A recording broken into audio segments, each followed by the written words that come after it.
আমি বাসায় যেতাম রাতের বেলা ভয়ে ভয়ে যে তখন কি হয়। এবং আমার এখনো মনে আছে যে তখন আমাদের ব্যবস্থাপক হিসেবে ছিল বিপ্লব সাহা। একদিন সকালে উনি আমাকে ফোন করে যে একটা বাহিনী থেকে ফোন আসছে, ওনারা বলেছে যে কত বই চেপেছেন, বইগুলো কোথায়। তো কি জানি আমার ভাগ্য ভালো, কিন্তু রাষ্ট্রের ভাগ্য খারাপ ছিল। এটা ছিল 24শে ফেব্রুয়ারি। তো বিডিআরে হত্যাকাণ্ডের ঘটনা ঘটে। তো এরপর আর আসলে ওরা যেতে পারেনি বা যায়নি, এবং আমরা ওই যাত্রায় আসলে নিজেদেরকে সেফ রাখতে পেরেছিলাম। মুজিব বাহিনী থেকে গণবাহিনী বের করার সময় একই সমস্যা হয়েছিল, এবং এটা যেটা হয়েছিল যে রাষ্ট্রেরই কারো কারো থেকে আমি পরামর্শও নিয়েছিলাম যে কি করা যায়।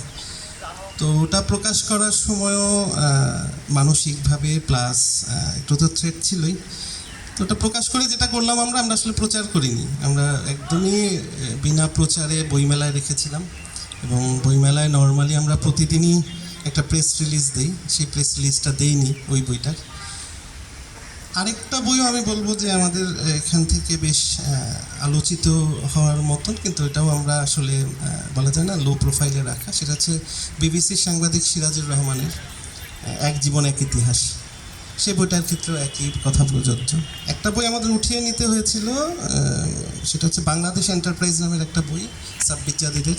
তা 2021 সালে সম্ভবত 2021 সালে, হ্যাঁ 2021 সালে আমরা বইটা করে পরে আমরা বইগুলো প্রায় 500 বই পুড়িয়ে ফেলি। সেটাও রাষ্ট্রের কোনো একটা বাহিনী বা কয়েকটা বাহিনীর আপত্তির ফলে। এবং একটা মানে আল্লাহর কাছে আমি সবসময় শুকরিয়া আদায় করি যে আমাকে জেল জুলুমের শিকার হতে হয়নি। মানে আমি আবার কম্প্রোমাইজ করা মানুষ, মানে আমি এত জিহাদি না বা আমি এত বিপ্লবীও না। তো যাক, ঐতিহ্যের কথা বললাম, এখন কথা বলবে তো আমাদের শ্রদ্ধেয় সিরাজ ইসলাম চৌধুরী স্যার। সিরাজ ইসলাম চৌধুরী স্যারের বই আমি প্রথম প্রকাশ করি সম্ভবত 2001 সালে, বন্ধ করো না পাখা, যদি আমি ভুল না করি, আর ভুল হতে পারে। আরেকটা স্মৃতি আমার আছে যে আমার বিয়ের সময় সিরাজ ইসলাম চৌধুরী স্যার গিয়েছিলেন, বই উপহার দিয়েছেন। সেই বইগুলো এখনও আমার বাসার শেলফে আছে। তো এখন কথা বলবে সিরাজ ইসলাম চৌধুরী স্যার।